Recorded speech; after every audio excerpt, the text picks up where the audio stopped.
수알머슴과 길잡이 사형쌤의 수학수다. 수학수다반 레이스 스토리즈 그 82번째 시간입니다. 안녕하세요. 사형쌤이에요.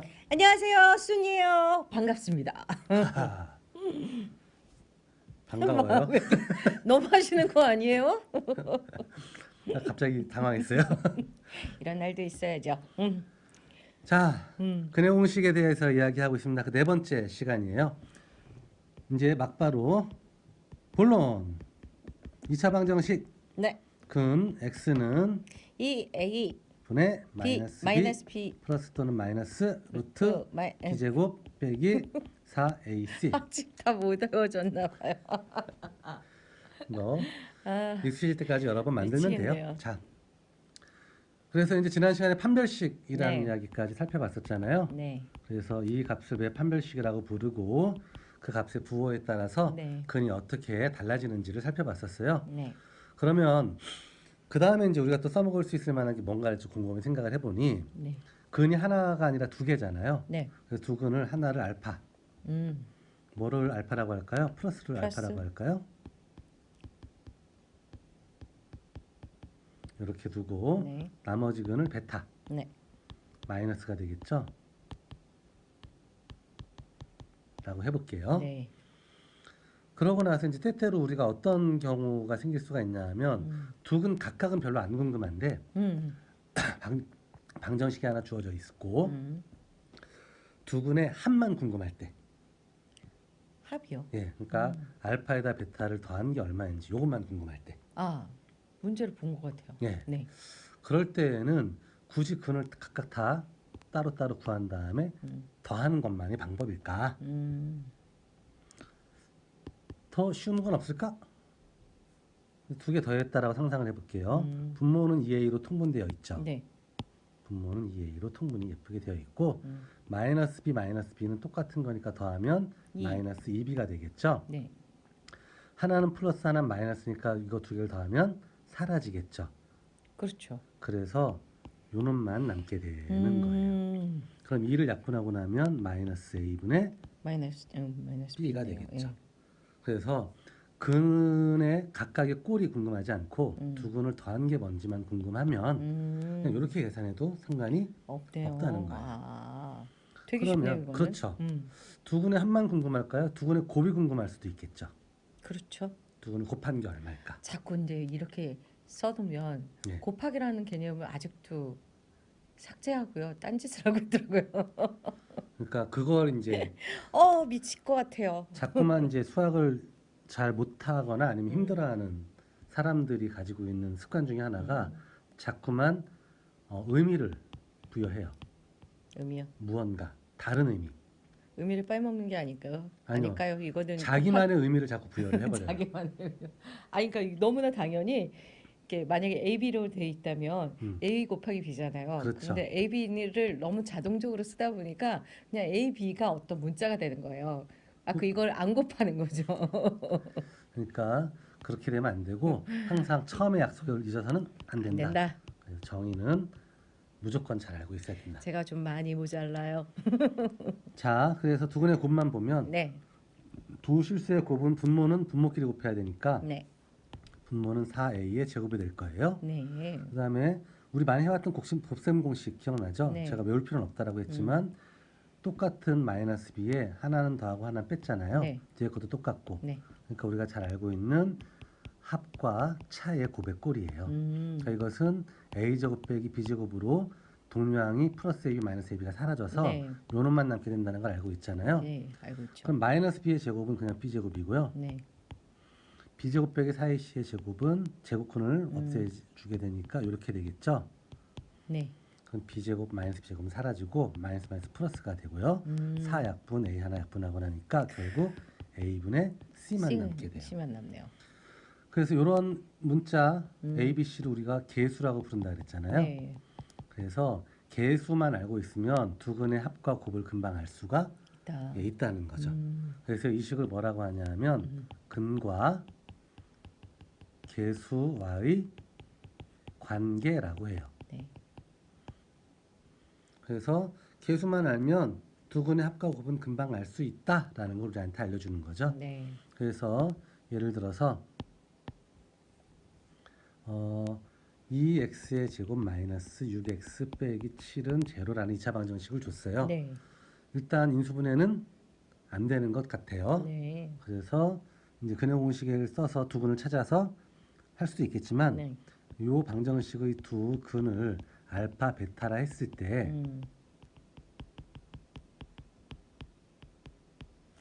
그 두 근의 합은 얼마예요? 라고 물어볼 수 있겠죠. 그렇죠. 그러면 방금 전에 봤던 것처럼 마이너스 a 네. 2분의 b, B. 마이너스 6 6. 해서 3이 될 거야 라고 바로 알 수 있다는 네. 거예요. 두 분의 곱만 구해주세요 라고 이야기해도 마찬가지로 어떻게 a분의 c였으니까 마이너스 2분의 7 7. 사실은 2분의 마이너스 7이겠죠. 이렇게 해서 합과 곱은 금방 알 수가 있다라는 거죠. 이것을 뭐라고 부른다고요? 근과 계수와의 계수의 관계. 관계라고 네. 부른다라는 겁니다. 뭐 어려운 건 아니고요. 이것도 잊어버리면 근해 공식을 써서 만들어도 좋고 아니면요. 자, 지난번에 했던 이야기 좀 떠올려 보세요. 어떤 식이 ax x의 제곱 더하기 뭐 bx 더하기 c라는 2차 식이 있었는데 이 2차 식이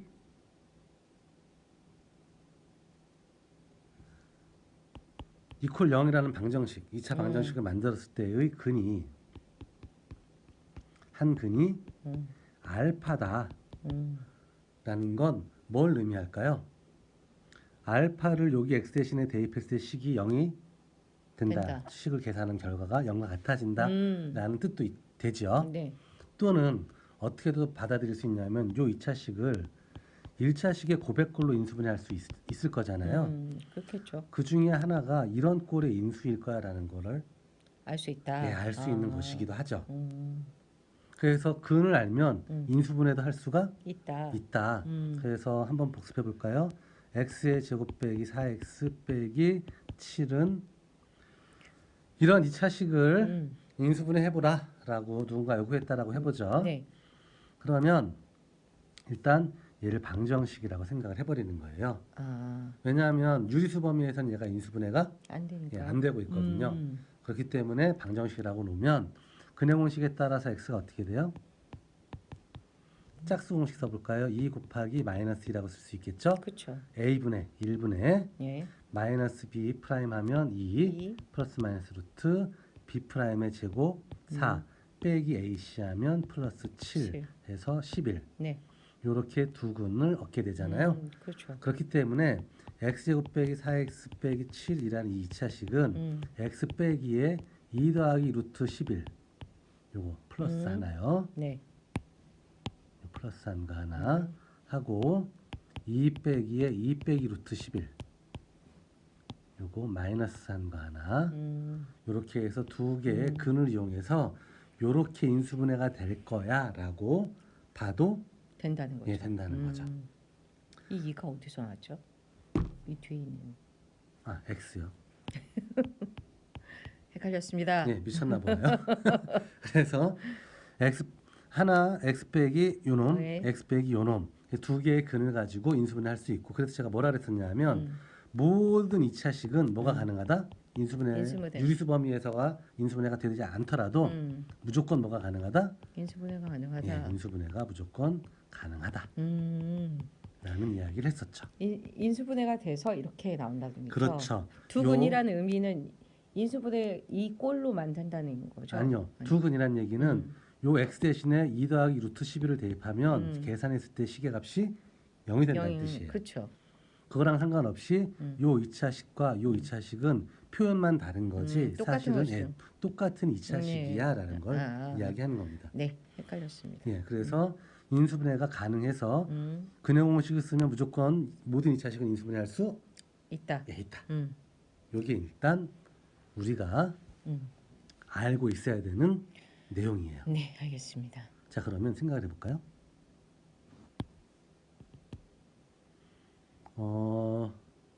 ax의 제곱 더하기 bx 더하기 c라는 2차식이 있었어요. 네. 이걸 가지고 2차 방정식을 만들었어요. 네. 요거의 두 근이 있겠죠? 그렇죠. 하나가 알파, 베타라면 네. 요게 x 빼기 알파하고 x 빼기 베타로 인수분해가 된다는 이야기랑 어떤 걸까요? 같다는 얘기죠. 똑같은 이야기예요. 네. 그럼 이 식과 이 식의 차이가 뭐냐 살펴보면 위의 식하고 아래 식의 차이는 딱 하나예요. 2차 항의 개수가 얘는 a인데 얘는 전개하면 1밖에 안 되거든요. 그렇죠. 그러면 2차 항의 개수까지 a로 맞춰주면 이 식과 이 식은 서로 어떤 식? 같다. 완벽하게 똑같은 식이어야만 한다는 거예요. 그러면 이걸 전개한 식과 이 식이 어때야 되니까? 같아야죠. 같아야 되겠죠. 이 식을 전개해주면 이렇게 해서 x의 제곱 마이너스 알파 x 마이너스 베타 x니까 알파 더하기 베타의 x 더하기 알파 베타가 되거든요. 그렇죠. 한 번 더 a를 전개를 해주면 최종적으로 ax의 제곱 ax의 제곱 마이너스 a의 알파 더하기 베타의 x 더하기 a의 알파 베타 이렇게 되겠죠. 네. 그러면 이 식과 이 식이 어때야 되니까? 같아야 되니까. 같아야 되니까 요 부분이 b하고 어때야 돼요? 같아야죠. 그리고 요 부분이 c랑 같아야죠. 따라서 두근의 합 알파 더하기 베타는 마이너스 a분의 b랑 같아야 되는 거예요. 그 다음에 알파 베타에 대해서 정리해주면 곱 알파 베타는 a분의 c랑 같아야 되는 거죠.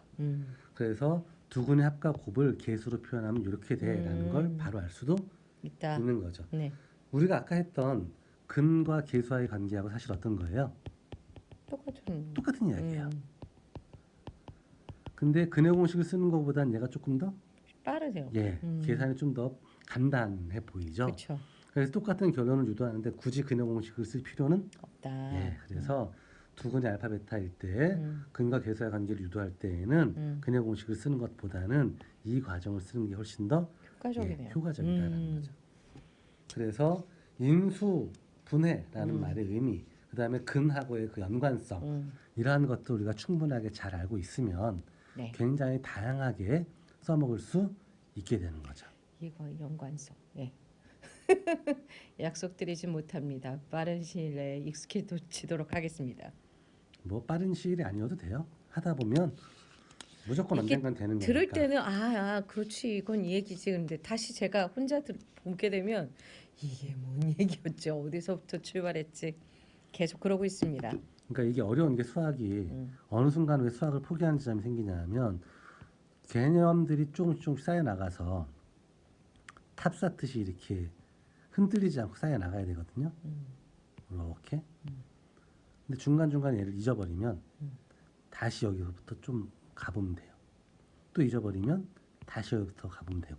제가 반복을 엄청 싫어하거든요. 근데 수능뿐만이 아니라 대부분의 사람들은 반복을 싫어해요. 반복해서 무언가 하라 그러면 너무 괴로워하죠. 정말 힘든 일인 것 같아요. 근데 사실 얘가 도 닦는 거예요. 뇌가 반복하는 걸 밀어내요. 몸으로 하는 거나 이렇게 몸을 쓰는 일은 되게 버티면서 잘하는 편이거든요. 근데 왜 뇌는 안 쌓이죠? 안 쌓이는 게 아니라 훈련이 안 되는 거죠. 예. 열심히 해보겠습니다. 네. 그래서 사실은 재능이라는 게 별게 아니라 똑같은 걸 계속 반복할 수 있는 능력이에요. 안 지루해하고. 그러니까 예를 들어서 수는 그래서 수학을 포기했었거든요. 몸을 움직여서 뭐 춤을 추거나 이런 것들은 아무리 반복시켜도 재밌어 하잖아요. 되게 재밌죠. 지루해하지 않고. 네. 마찬가지로 누군가는 숫자들 계산하는 걸 열심히 아무리 반복해도 지루하지 않고 재미있을 수 있는 거죠. 네. 그런 것들이 이제 그 분야에 재능을 타고났다라고 이야기하는 건데 사실은 재능을 타고난 사람만 무언가를 할 수 있다 그러면 이 세상은 정말 되게 슬플 거예요. 그렇겠죠. 근데 어쨌든 변화하고 있는데 약간 여러분들 수학 금방 포기하기 직전 상태인 건 맞아요. 지금 다시 그래서 지금 다시 마음을 되잡고 있습니다. 자, 화이팅! 네, 그렇죠. 사실 그거밖에 없어요. 그러니까 뭐라고 조언을 하고 싶어도 어떤 일이든 내가 즐길 수 있게 되기까지는 훈련의 과정이 필요한 거고 그 훈련의 과정은 사실 지루할 수밖에 없어요. 그러니까요. 예, 그 지루한 과정을 견뎌낼 수 있는 것이 재능이고 사실 그 재능이 없어도 지루한 과정을 꾹 참고 잘 견뎌내면 어느 정도 수준까지는 타고난 재능을 이기는 건 좀 힘들지 모르겠지만 비슷한 정도까지 우리가 할 수는 있는 거거든요. 네. 아무튼 이게 조금씩 알면서 되게 기뻤거든요. 그러면서 아 이렇게 하면 뭔가 되게 이루어지겠다라고 할 때 잠깐 쉬었어요. 딴 일 때문에 못했는데 그 타이밍에 또 싹 날아간 거예요. 다시 하려 그러니까 싹 올렸던 게 기억이 나면서 다시 모르는 게 너무 비참한 거예요. 사실 그건 비참한 게 아닌데 하나도 슬퍼요. 아무튼 슬픈 너무 것도 아닌데 힘들어요. 힘든 것도 아닌데 그래서 포기하게 되는 마음이 있는데 그냥 요, 마음이 상하는 거잖아. 요 타임에 좋은 선생님 만나야 되는 건 맞는 것 같아요. 옆에서. 옆에서 이렇게 깐족거리지 않고 응. 계속 힘을 줘야 아, 되는데 그러니까 계속 못하게 네. 화를 나게 만드네요. 자, 아무튼 그래서 네, 근과 계수와의 관계까지 살펴봤어요. 네, 2차 방정식에 대한 이론은 일단 여기에서 잠깐 접고요. 네, 다음 어, 시간부터는 문자를 활용했을 때 생기는 여러 가지 다양한 팁들. 그래서 우리가 예전에 정수에 대해 살펴봤던 것들 네, 있잖아요. 그러한 것들에 대한 표현들이 좀 더 정교하게 표현되어지면 어떻게 나타내어지는지 그리고 그런 것들을 활용해서 예전엔 그냥 숫자로만 계산했던 것들을 네. 좀 더 일반화 시켜서 표현하는 방법들을 좀 살펴볼까 해요. 네, 알겠습니다. 그것들을 하면 아마 방정식에 대한 이론을 살펴보는 것도 네, 어느 정도까지는 도움이 되지 않을까 싶어요. 감사합니다. 자, 오늘 여기까지 할게요. 안녕.